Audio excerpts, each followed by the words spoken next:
So gut Anfangsjahr zusammen können, über unsere Vision zu reden, uns auszurichten. Und ich heisse ganz herzlich willkommen auch GVC Wil jetzt am Livestream in eurer Kirche, GVC Bassersdorf, GVC Zürich Oberland. Ich heisse aber auch alle herzlich willkommen, die daheim sind, besonders die in der Quarantäne oder der Isolation sind. Es soll ja ein paar geben, habe ich gehört.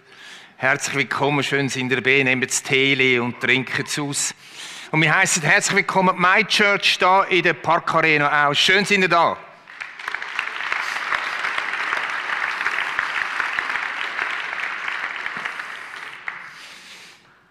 Römische Besatzung, horrende Steuern, religiöser Missbrauch, Korruption und noch zu allem obendrauf eine Schar von Freiheitskämpfern. Es war am 15. vom Monat Tischri, etwa im Jahr 33. Jerusalem im Laubhüttenfest, Fieber, vollpackt mit Pilgern und mitten in dieser Masse hinein der Jesus. Die Stadt war überflutet und am letzten Tag von dem Fest hat Jesus etwas gemacht, was er nie, mal zweimal sonst noch gemacht hat. Aber ganz selten, wie es heisst der Prophet, er hat nie geschrauen, oder? Aber an dem letzten Tag vom Fest, in dem Trubel hinein, wo die Leute gestritten haben miteinander, wer ist jetzt Jesus? Die einen haben das gesagt, die anderen dieses, andere jenes. Mitten hinein ist er gestanden und plötzlich heisst, und er rief. Er hat die Menge rausgerufen. Was hat er gerufen? Die berühmten Sätze rausgerufen. Wer Durst hat, der soll zu mir kommen und trinken. Wenn jemand an mich glaubt, werden aus seinem Inneren, wie es in der Schrift heißt, Ströme von lebendigem Wasser fließen. Johannes 7, 38. Ob schon die Situation schwierig war, hat Jesus keinen Aufruf gemacht zum Aufstand. Keine Anstachelung zum zivilen Ungehorsam, wie es einige erwartet hätten. Kein Ordnungsruf, kein Machtwort. Gründe hat es einen Haufen gegeben, gewissen Leuten endlich einmal Knöpfe zu tun. Oder gewissen Mächten. Aber Jesus hat eine ganz andere Mission gehabt. Sein Ruf, der aus tiefstem Herzen gekommen ist, aus einem Herz voller Not. Weil er die Menschen gesehen hat. Der Ruf hat etwas ganz anderes beinhaltet. Es ist, ich nenne heute Morgen, der doppelte Jesus-Ruf gewesen. Gerichtet an Menschen, die ihre Seele desillusioniert sind. Gerichtet an Menschen, die auf der Suche sind nach Leben. Menschen, die ihre Seele halb leer oder leer war. Menschen, die enttäuscht sind von Versprechungen. Und er hat gerufen, kommt zu mir. Bei mir ist das Wasser vom Leben. Oder mit anderen Worten, bei mir ist Leben. Und es ist weitergegangen, den doppelten Jesusruf. Das erste war ja, kommt zu mir. Kommt, trinkt, hört. Nehmt es auf in mir, bei meiner Person. Und das zweite war, und dann muss es weitergehen. Weitergehen zu den anderen Menschen. Es muss fliessen. Zu Jesus kommen war nicht so schwierig. Das hat man gesehen, wie es die Jünger gemacht haben, die Nachfolger. Aber schwieriger war die Frage, was heisst jetzt das? Dass das, was ich von Christus, Jesus empfange, wieder weiterzugeben an andere Menschen. Was heisst das? Wie geht das? Seine ganze Zeit, wo er gewirkt hat, der Jesus, hat er so viel über das geredet, was es konkret heisst, das, was man empfängt, weiterzugeben. Und sein Leben, sein Umgang mit den Menschen hat das gezeigt, er hat das vorgelebt, was es heisst. Also wenn wir wissen, was es heisst, müssen wir sein Leben anschauen. Was heisst das, weiterfliessen lassen im Alltag zu anderen Menschen? Einmal, der Schluss von seinem Wirken ist Jesus aufs Höchste, das letzte Gerichtsreden gekommen. Und dort drinnen zeigt Jesus, wie das praktisch geht, weiterfliessen lassen. um was das es geht, in der Quintessenz, wie man das macht. Matthäus 25, Vers 35. Denn ich war hungrig und ihr habt mir zu essen gegeben. Ich war durstig und ihr habt mir zu trinken gegeben. Ich war ein Fremder und ihr habt mich aufgenommen. Ich hatte nichts anzuziehen und ihr habt mir Kleidung gegeben. Ich war krank und ihr habt euch um mich gekümmert. Ich war im Gefängnis und ihr habt mich besucht.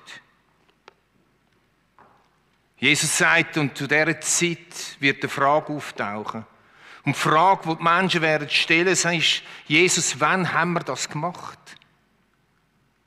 Und Jesus hat gesagt, wenn ihr einem von den Geringsten, von den Bedürftigsten, von denen, die es nötig haben, von denen, die das brauchen, das da haben, dann ist es gleich, wenn es mir, Jesus, da hättet. Wir leben in einer Zeit, die turbulent ist, muss ich nicht mehr sagen. Und Grabenkämpfe in dieser ganzen C-Frage gehen weiter, quer durch die Kirchen durch. Aber mich beschäftigt über dem, was mir auch Not macht und mich auch traurig macht. Versteht ihr? Aber da beschäftigt mich etwas noch mehr. Und ich muss immer wieder schauen, dass die C-Frage nicht überhand nimmt und das andere versinkt. Was beschäftigt mich? Ich habe in den letzten Tagen, nur in den letzten Tagen, ein paar Zeitungsartikel da mitgebracht heute Morgen. Der Tagi vom 28. Dezember. Einsamkeit ist eine Pandemie und Corona macht es nur noch schlimmer. Versteht ihr, wenn ich so etwas lese, macht das etwas mit mir. Ich weiss nicht, wie es dir geht. Tagi vom 29.12. Schöne neue Technikwelt. Noch nie kam das Menschliche so zu kurz. Eine andere Zeitung vom 2. Januar. Corona-Pandemie verschärft die Armut in der Schweiz, wo schon voran vorhanden war. Eine andere Zeitung, auch in dem Zeitraum hinein. Wir können den Kindern, und das sind Teenager gemeint, nicht die Behandlung bieten, die ihnen zusteht. Es kommt teilweise zu Wartezeiten von 1 Jahr. Jetzt kannst du sagen, ja, die Presse übertreibt immer. Aber ich habe es zur Angewohnheit anfangen zu machen. Ein bisschen mehr zu versuchen, von mir wegzuschauen. Zu dem, was um mich herum passiert. Ich kann jetzt kein Beispiel nennen, weil ich hoffe, dass Gott die Leute zuhören. Aber es macht mir weh, wie viel Not, wie viel Bedürftigkeit, wie viel Einsamkeit, wie viel Ratlosigkeit, von zunderst bis die höchsten Etagen, in allen Generationen, quer durch. Die Heime für Jugendliche sind platschend voll, oder? Was da grassiert. Und Freunde, das geht mich etwas an. Und es geht uns alle etwas an. Der doppelte Jesusruf am heutigen Tag, in das Jahr hinein. Das ist der Ruf, den ich euch zurufe als Bewegungsleiter. Der doppelte Jesusruf. Kommt, wir gehen nochmal neu zu dem Jesus. Und trinken nochmal. Geht nochmal zu dem Lebensspender. Und dann muss es subito weitergehen. Wir haben voran so am Anfang so ein Team-Treffen von denen, die mitarbeiten im Gottesdienst. Der Dani Sidicki hat so uns noch mitgenommen, in Gedanken, hat gesagt, auf was warten wir denn noch? Warten wir auf das Ende von der Pandemie? Warten wir auf bessere Zeit? Auf was warten wir noch, damit wir das tun, was wir eigentlich zu tun haben? Nicht umlamentieren, nicht umdingseln, nicht Anschuldigungen machen, sondern wir haben etwas zu tun. Wir müssen es tun, dieser Not zu begegnen, weil wenn wir dieser Not begegnen, tun wir es Jesus.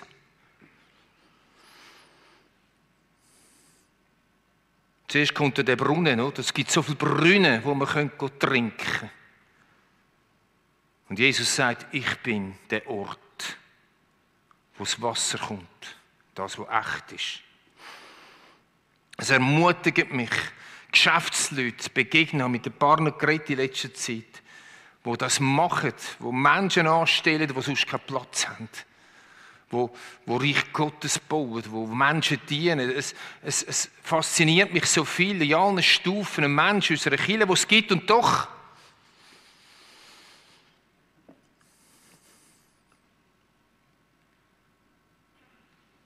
glaube ich, dass bei vielen von uns der doppelte Jesusruf verschüttet ist, mindestens dämpft oder gar verschwunden ist. Warum? Warum wird die Ausrichtung zu dem Jesus hin und dann gehen raus? Wieso verschwindet die?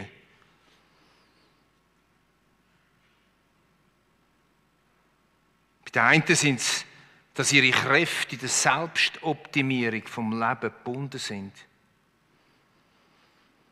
Andere sind unzufrieden mit ihren Lebensumständen und das bindet sie.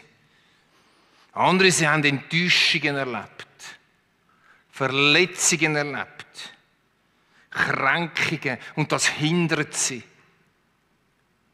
Sie sind so am Suhlen in dem, was ihnen passiert ist. Aber es heilt sie nicht. Das Suhlen hat noch nie geheilt, verstehst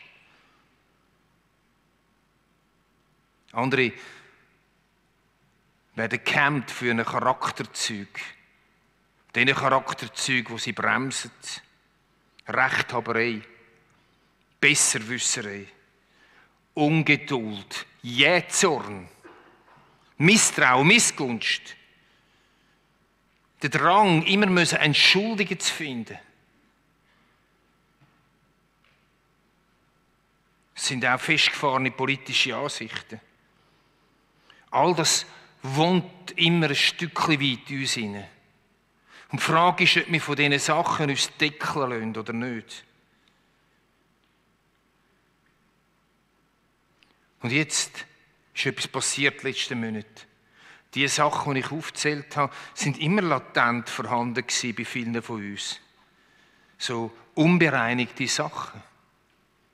So unbereinigte, ungeheiligte Charakterzüge. Und jetzt, durch die Pandemie, poppt das plötzlich auf. Und kommt zum Vorschein, was vorher so ein bisschen unter dem Deckel plodert und geitert hat. So vieles, was ich entdecke, auf allen Seiten, verstehst du, hat mit dem zu tun, was unter der Oberfläche schon lange plodert hat und noch nicht geheilt ist, noch nicht geheiligt ist. Oder zu wenig. Wir GVC-Pastoren, aber auch viele Leiter, geistliche Leiter aus der Schweiz, die ich kenne, rufen den Kirchen zu in diesen Tagen. Der doppelte Jesusruf. Kommt, trinket, in einem selbstständigen Andocken von dem Jesus. Und dann subito, lasst uns hingehen zu den Menschen. Meine Mutter hat etwas mir immer gesagt. Und ich habe mit der Zeit das Gefühl gehabt, jetzt kannst du dann wieder hören. Kennt ihr auch so Sachen von euren Müttern? Nein, es ist nicht um die Tröstung gegangen, auch nicht um den Spinat.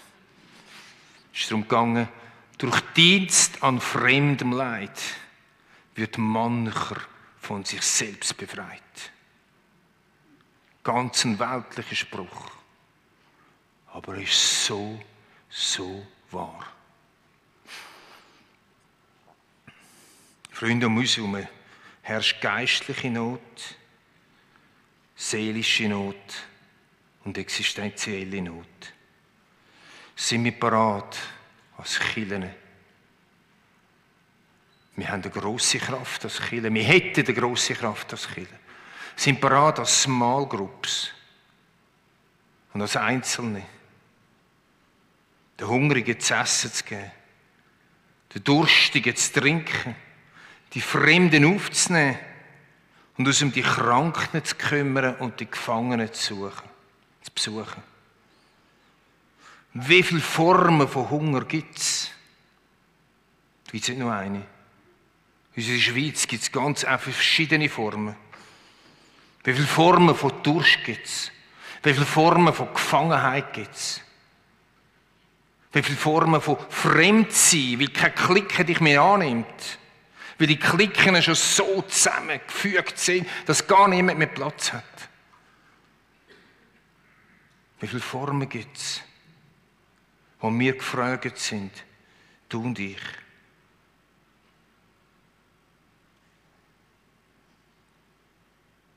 In unserem Land, in unserer Stadt, in unserem Arbeitsplatz, in allen Generationen, in allen sozialen Stufen.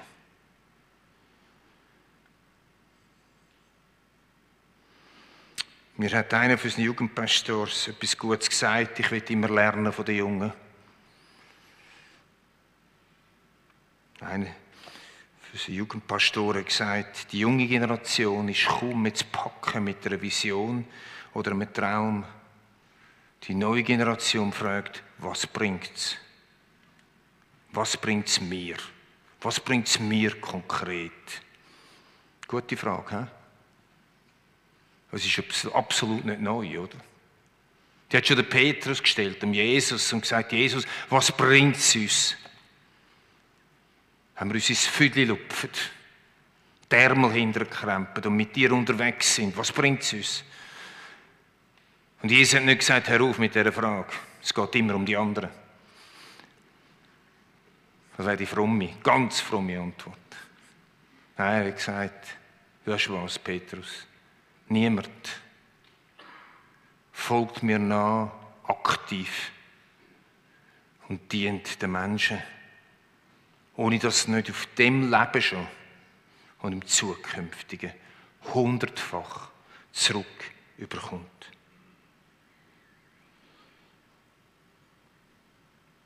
Und das ist mein Leben.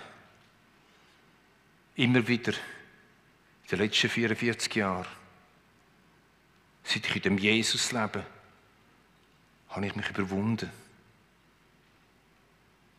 Dort, wo ich gestrandet bin vom Liegestuhl, wieder aufzustehen. Ich muss noch etwas erklären, wo man unseren Breitengrad kaum versteht. Jesus sagt nämlich, ich bin das lebendige Wasser. Wenn es ein lebendiges Wasser gibt, gibt es auch was? Totes Wasser. Okay? Oder nicht? Genauso ist es im Nahen Osten. Es gibt lebendiges Wasser. Der Wasserfall steht dafür. Es gibt sogar einen, er ist nicht von dort. Aber im Norden oben gibt es so einen Wasserfall. Ein ganz grosser, aber fast. Das lebendige Wasser, es kommt und fließt unten wieder weiter zu anderen. Und darum ist es lebendiges Wasser, wie es Leben ist. Lebendiges Wasser, verstehen die im Nahen Osten. Es ist Wasser, das oben reinkommt und unten wieder rausläuft. Weiter. Da unten können noch die Kühe trinken und die Schäfe und alle. Und dann gibt es da einen, das ist Wüste Zinn. Ich weiss noch, mit einer Jugendreise da gereist. Und wir mussten zu dem Teil hinterlaufen, zu dem Teich hinter. Und da steht das Wasser. Und es war Sommer, 40 Grad etwa. Und hatte Badhosen dabei gehabt, die haben wir gar nicht gebraucht. Weil, wo wir angekommen sind, war der Tümpel grün. Hat nur einen Zufluss gehabt, wenn es regnet. Aber er hat keinen Abfluss gehabt. Versteht ihr das? Und je länger der Sommer gegangen ist, je tümpeliger ist das Teil geworden. Und als wir näher gekommen sind, liegt eine tote Gazelle drin. Hättest du da noch Lust gehabt, zu baden? Ich nicht mehr. Wir haben unser Badhöschen im Rucksäckchen behalten und sind wieder davongezogen. Das ist das Bild, das Jesus braucht, Freunde. Wenn du bei dem Jesus andockst und du gibst von dem, was du von ihm überkommst, weiter, dann bleibt dein Reservoir lebendig. Dann fließt Lebenswasser weiter. Wenn du aber Sonntag für Sonntag in die Kirche oder in die My Church gehst oder weiss ich wohin, und du liest noch die Bibel, Halleluja. Aber irgendwie, es geht nicht weiter. Dann wird dieses Wasser in dir so werden. Und es wird dich irgendwann anschiessen. Irgendwann musst du sagen, ich habe alles gehört, ich habe alles mitbekommen, ich weiss alles, nichts sowieso nichts, bringt sowieso nichts. Okay, es ist so.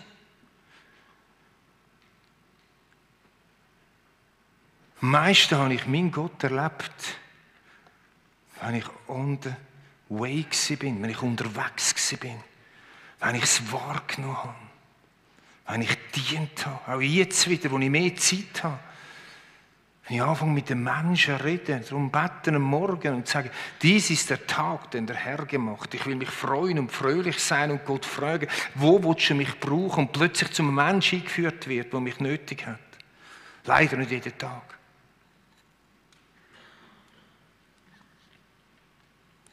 Freunde, dir kann das Jesuswasser langweilig werden, wenn du keinen Abfluss und keinen Ausfluss hast.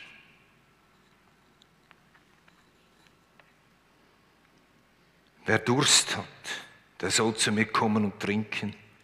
Wenn jemand an mich glaubt, werden aus seinem Inneren, wie es in der Schrift heißt, Ströme von lebendigem Wasser fließen. Was bremst oder hindert dich, dass das Wasser fließt? Warte auf bessere Zeiten, wie wir es gehört haben. Einen gesunden Austausch zwischen Wasserzufuhr und unten wieder weiterfließen zu anderen. Das ist das, was unser Leben belebt. Können wir stehen auf, wie wir beten?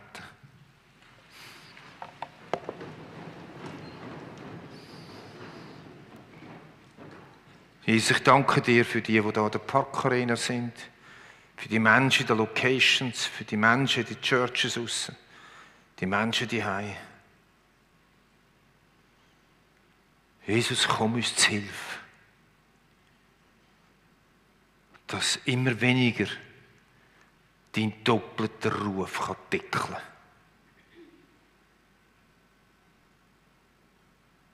Mach uns zu Menschen. Ich weiss nicht, wie viele Menschen heute zuhören. Und diesem Podcast, vielleicht sind es 2000, ich weiss es nicht. Mach uns zu Menschen, die bei dir andocken und es dann aber weitergehen, Jesus. Lass uns so Durchflüsse sein von dem lebendigen Wasser. Amen. Ich darf wieder absitzen und jetzt kommt das Jahresthema mit dem Trailer, wo nachher dann unser Countdown ist, wo uns mitnimmt, dieses Jahresthema. Und ich sage euch nachher, was das mit meiner Predigt zu tun hat.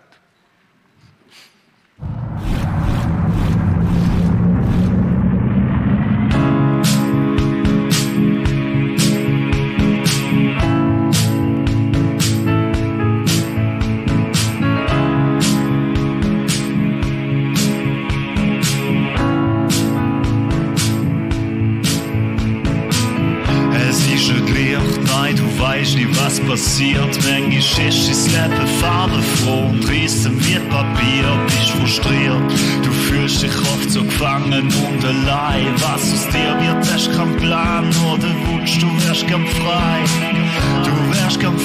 wie ein Vogel, der fliegt, und gern frei von allem, wo dich belügt, doch es gibt jemanden, der einen Wunsch in dich leitet.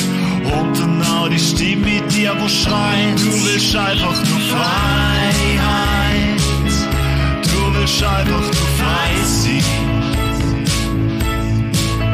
Endlich weg von den Ketten, wo dir sagen, dass du einfach nur frei bist. Denn du willst einfach nur Freiheit, letztendlich einfach nur frei sein.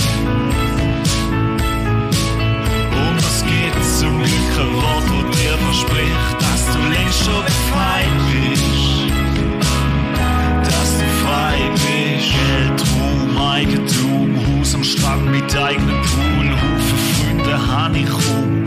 Wer kann mir Freiheit geben? Schlechter Job, fast bankrott, Depression, wo's Leben stoppt. Jedes Los ist nur ein Flop. Ich möchte die Freiheit sehen. Jeder Tag ist hart, kein Chancentag verplant. Hast keine Pause, denn der Stress drückt dir aufs Gaspedal. Immer volle Fahrt, doch leider nur den Berg durchran. Fühlt sich alles nicht grad schön oder nach Freiheit an. Du wirst gern frei sein, frei von dem Stress. Und gern frei von allem, wo dich verletzt. Doch es gibt jemanden, wo den Schmerz auf sich nimmt. Und du hörst in dir die Stimme. Du willst einfach nur Freiheit. Du willst einfach nur frei sein. Endlich weg von den Ketten, wo dir sagen, dass du einfach nur frei bist. Denn du willst einfach nur Freiheit. Letztendlich einfach nur frei sein. Und es gibt zum Glück ein Wort, das dir verspricht, dass du längst schon befreit bist. Denn du willst einfach nur Freiheit. Denn du willst einfach nur frei sein. Willst endlich weg von den Ketten, wo dir sagen, dass du einfach nur frei bist. Denn du willst einfach nur Freiheit. Denn du willst einfach nur frei sein. Und es gibt zum Glück ein Wort, das dir verspricht, dass du längst schon befreit bist. Dass du frei bist.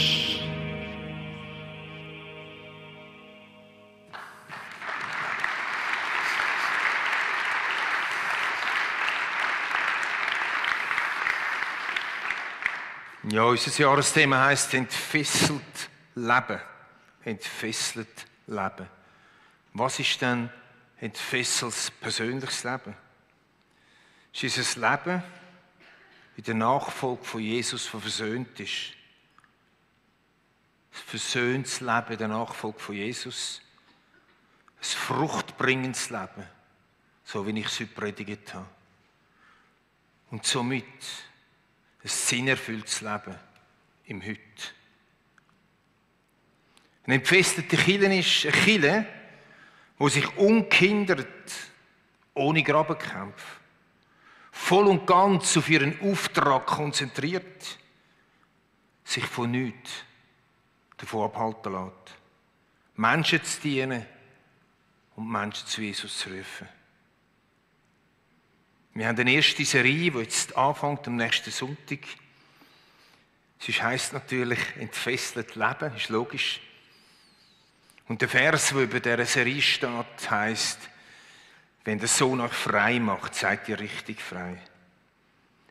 Ich habe in meiner Predigt angefügt, wie Verhaltensmuster, wie Vergangenheiten, wie auch negative Charakterzüge uns bremsen können. Und wie das im Moment an die Oberfläche geschwemmt wird. Und wir wollen uns fragen, welche Sachen aus der Vergangenheit in dieser Serie haben Einfluss auf unser Leben? Oder könnten Einfluss haben? Wir wollen über unser Familienerbe nachdenken, das Gute und das Hindernde. Und wir wollen in der Bibel Impulse auf uns wirken lassen, wie wir im Heute, nicht im Gestern und nicht im Morgen, sondern im Heute können leben und im Heute bei dem Jesus können andocken und im Heute können den Menschen dienen. Immer ein bisschen freier von dem, was uns hindert.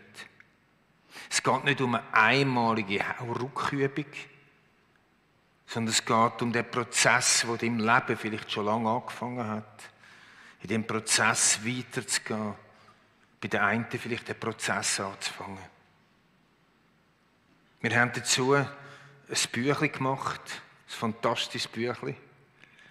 Das heisst, «Entfesselt Leben», ein Bibelleseplan ab nächstem Sonntag für 40 Tage. Jeden Tag da drinnen ein Bibelvers, ein Gebet, ein Gedanke dazu.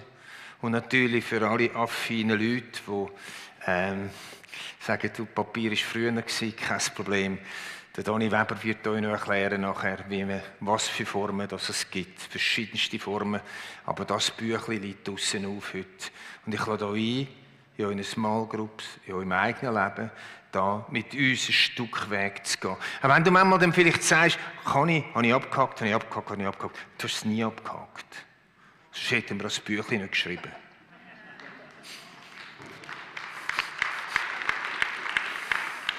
Wenn wir es einmal abgehakt hätten, dann wären wir heute ganz an einem anderen Ort innerlich. Halleluja. Einmal kommt es dann. Noch zum Schluss von meiner Seite, Bewegungsanlass. Wir haben am 15. Januar, nächsten Samstag, den Leitertag. Wenn ihr mitbeten, die nicht leiten in der Kirche, in unseren Kirchen, den Leitertag der GVC-Bewegung, könnt mitbeten dafür. Und die anderen, die sich noch nicht angemeldet haben, dürfen sich jetzt, heute und morgen noch anmelden. Und dann am 25. bis 26. Juni haben wir unsere Bewegungskonferenz mit dem logischen Titel «Entfesselte Kirche». Und wir starten einmal anders, dieser Konferenz. Am Freitagabend haben wir die Halle 710 hier unten gemietet für die ganze Bewegung und machen ein riesen Fest. Endlich wieder mal ein Fest. Bis dann kommen wir wieder. Darum muss die Bewegungskonferenz mit einem Fest anfangen. Bis die Israeli machen wir Festen viel zu wenig. Und dann Samstag, Sonntag geht es dann wieder weiter. Hier in der Park Arena. So, jetzt gehen wir in den Song rein miteinander. Ich freue mich, Gott anzubeten.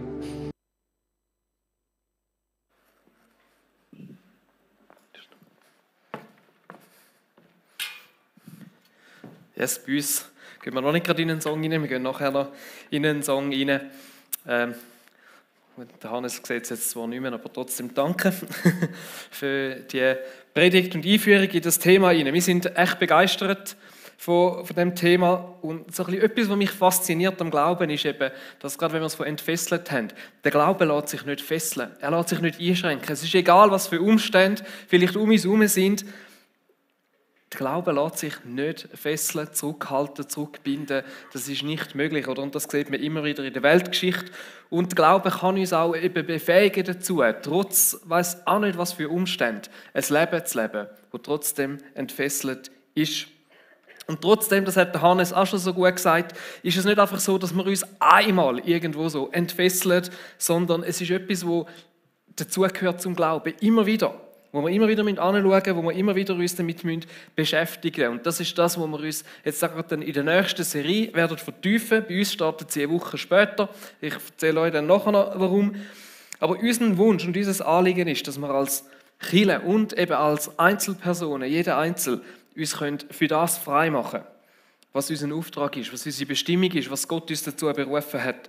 Und ich glaube, wir alle, oder, wir haben es so satt, dass wir uns immer wieder um die aktuellen Umstände und die Situation und alles drüllen und eben auch von dem, wenn wir uns ein Stück weit ein bisschen entfesseln, indem wir uns nochmal neu auch wirklich aufrichten auf das, was unser Auftrag ist. Und da geht es dann auch nicht um irgendwelche Initiativen, die wir jetzt da als Kirche unbedingt starten, sondern da geht es um jeden Einzelnen von uns, da geht es um dich. Da geht es darum, dass du dir Gedanken machst, wie kannst du den Auftrag, den wir als Kirche haben, was ist dein Beitrag, wie kannst du dazu beitragen. Und da geht es um unseren Alltag.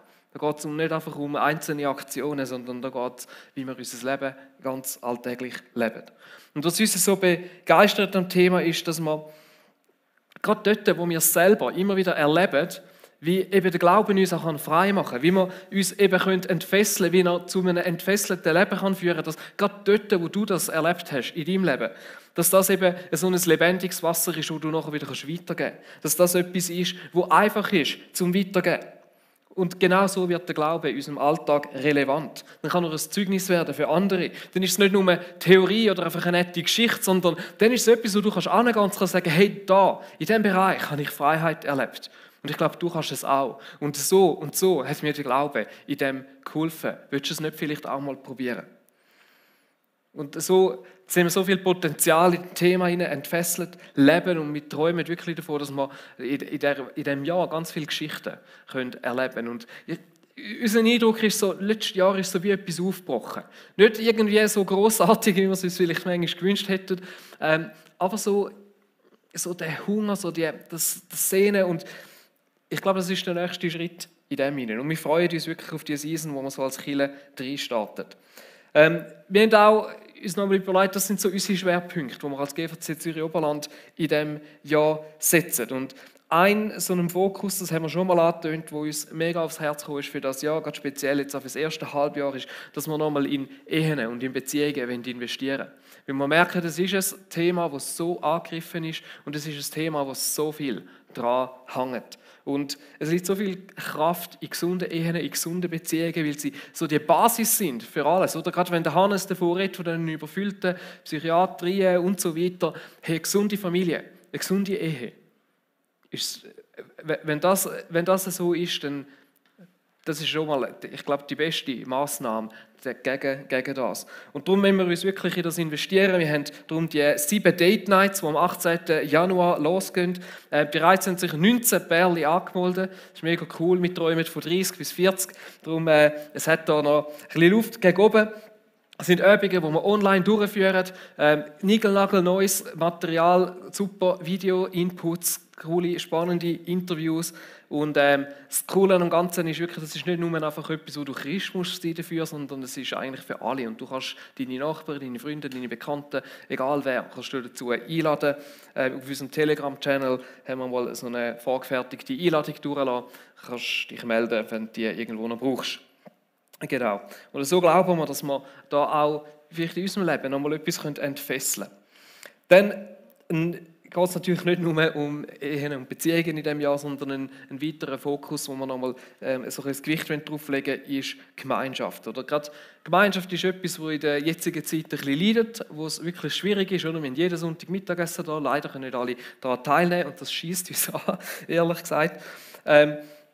Und darum ist es uns auch mega wichtig, Gelegenheiten, Möglichkeiten zu schaffen, um die Gemeinschaft zu pflegen. Und eine Art und Weise, wie wir das machen, ist mit unseren Ferienangeboten, wo wir das ja wirklich noch einmal Gas geben mit der Israelreise. Wir haben das Pfingstcamp, wir starten das Sommercamp, das wir noch nie so gemacht haben, wo für jede Person, für jedes Alter, für alle irgendwo etwas dabei ist und wo wir so auch einfach noch einmal zusammenkommen und die Gemeinschaft feiern. Dann ein weiterer Fokus, wo wir jetzt auch schon länger dran sind und wo es weitergeht, ist sicher, dass wir unsere Jugendarbeit stärken, weiter ausbauen. Es ist mega cool mit dem Joel, der dazugekommen ist. Da ist frischer Wind drin. Aber was vielleicht die meisten auch wissen, oder so von 16 bis 20, da haben wir noch nicht wirklich etwas. Und das wird sicher das Ziel sein, da jetzt erste Schritt machen, dass wir durchgehende Jugendarbeit haben. Und was bei den Teenies abgeht, ist mega cool, ist so vielversprechend für die Zukunft. Und ganz ehrlich, oder, sie sind unsere Zukunft. Kirche in 20 Jahren, das ist die Generation, die dann wird am Drücker sein. Vielleicht noch etwas von uns persönlich, was uns wichtig ist. Das habe ich schon gesagt, wir freuen uns aufs nächste Jahr. Es ist das 6. Jahr, wo wir schon gemerkt haben, wo Steffi und ich jetzt dort als Leitpastoren sein dürfen. Und uns ist es wichtig, in diesem neuen Jahr zu sagen, hey, wir sind mega gern da. Und wir haben euch alle mega gern. Wir sind uns so ans Herz gewachsen. Und auch wenn aktuell die, glaube ich, auch herausforderndste Zeit, also nicht nur glaube ich, es ist die herausforderndste Zeit da für uns zum Leiten, aber es ist für alle von uns schwierig, das wissen wir. Und so sehen wir doch, wie in dieser Gemeinschaft so eine Kraft liegt, wo wir da sind als Kirche und wie Jesus die Kirche möchte brauchen, wie Jesus jedes Einzelne von uns, wie Jesus dich möchte brauchen, um sein Reich zu bauen. Und unser Wunsch ist wirklich, dass wir als Kirche miteinander, dass wir ein Segen sein für mega viele Menschen. Und unser Dank geht auch raus an euch. Oder? Kirche sind nicht wir, sondern Kirche sind wir alle miteinander. Und wenn wir Kirche würden ausmachen, dann könnten wir gerade zumachen. Aber es hat eben mit euch allen zu tun, wo ihr alle euch investiert, auf die verschiedensten Arten, in eure Dienste, in eure Small Groups, in die Gemeinschaft, mit euren Finanzen. Und ja, danke euch vielmals. Ich möchte da klatschen. Das ist einfach... Wir haben es immer wieder gesagt und ich glaube, wir können das auch jetzt immer noch sagen, das ist eigentlich das Schöne daran. Es macht Spaß, mit euch zusammen Kirche zu bauen, wirklich.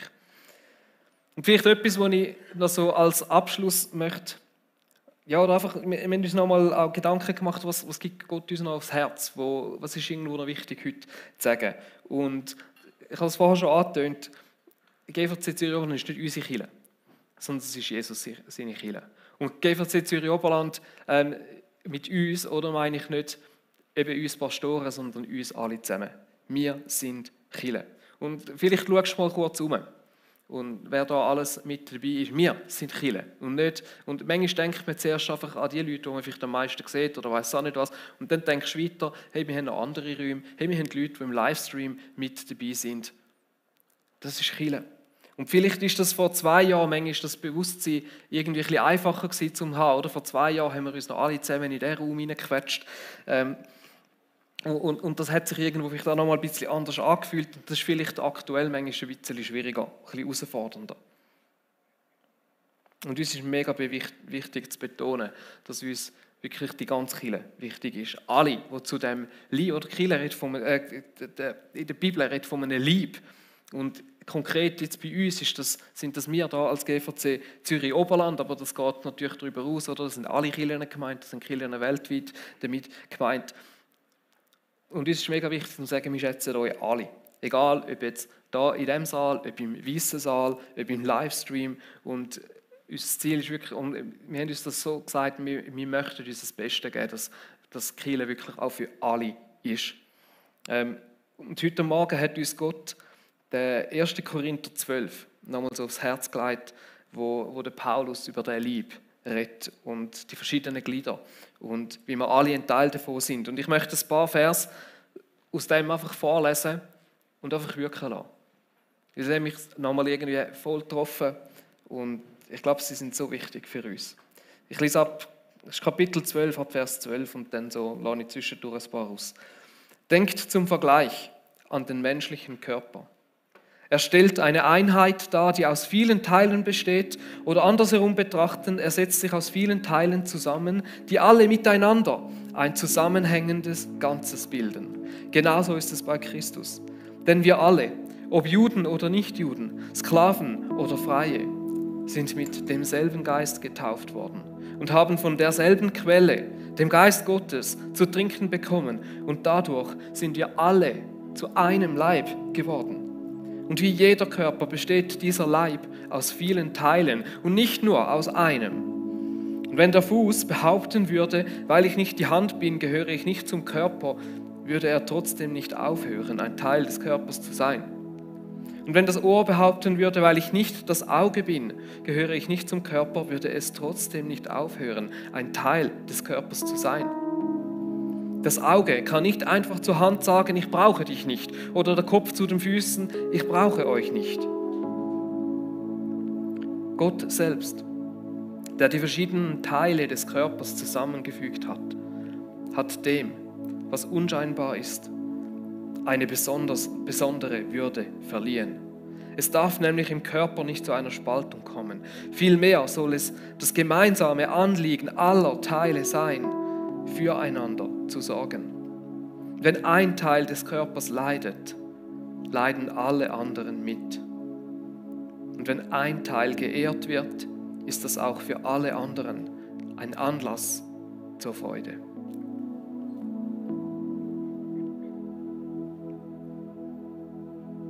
Und uns hat das nochmal mega bewegt. Vielleicht lesen wir das selber mal die Heine nach. Aber es ruft uns alle, jeder Einzelne, dazu aus Bewusstsein, dass du für den Lieb wichtig bist.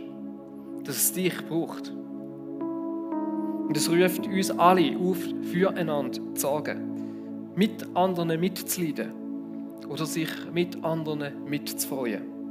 Und das kann heissen, dass du dich vielleicht bei jemandem, wo du vielleicht auch schon länger nicht mehr gesehen hast, eben weil es jetzt manchmal ein bisschen schwierig ist, sich zu treffen, einfach mal meldest.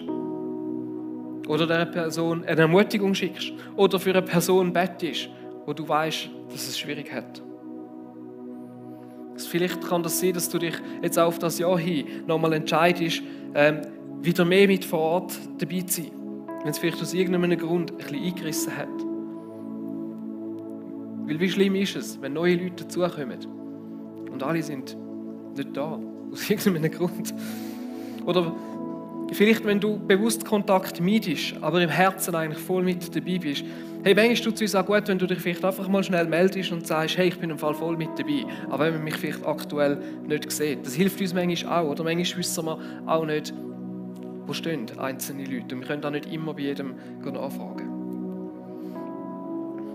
Wir möchten uns jetzt in dem nächsten Teil, wo wir zusammen worshipen, einfach auch nochmal Zeit nehmen, um mit dem, was wir gehört haben, zum einen in der Predigt von Johannes und dem, was ich jetzt vielleicht auch noch gesagt habe, nochmal vor Gott zu kommen.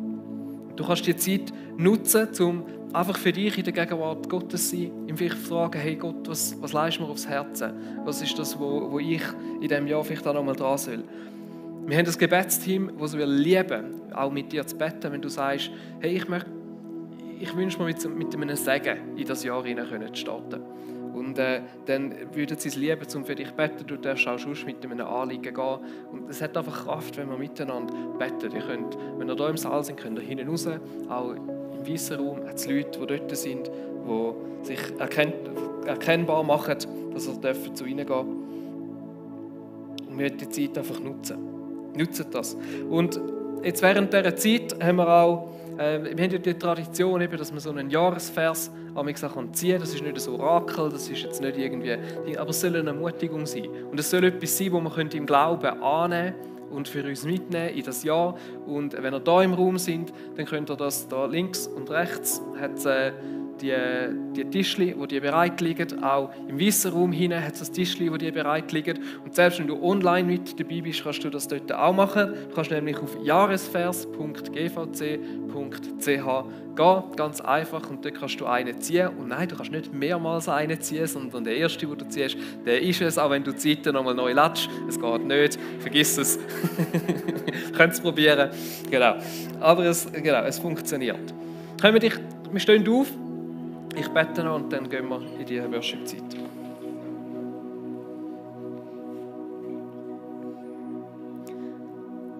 Jesus, es ist ein Privileg, dass du uns in dein Lieb hineinberufen hast. Und dass wir alle ein wichtiger Teil davon sind, egal wie unscheinbar wir uns vielleicht manchmal auch als Einzelperson fühlen.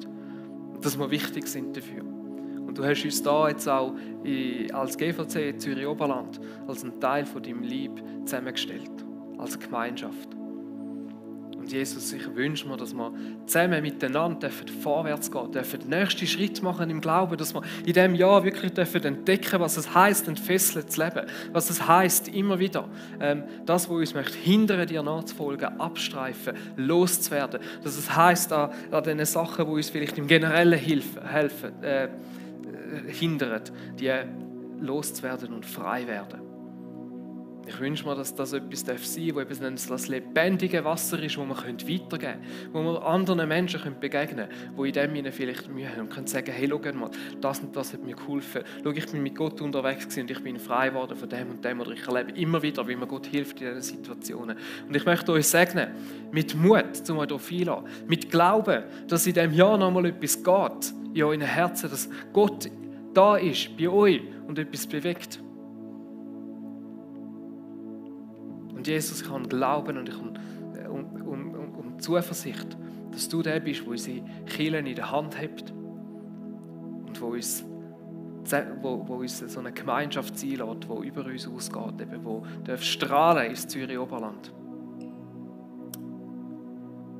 Ich segne euch einfach mit dem Bewusstsein und mit dem Hunger nach dem, was Gott für euch parat hat in diesem Jahr.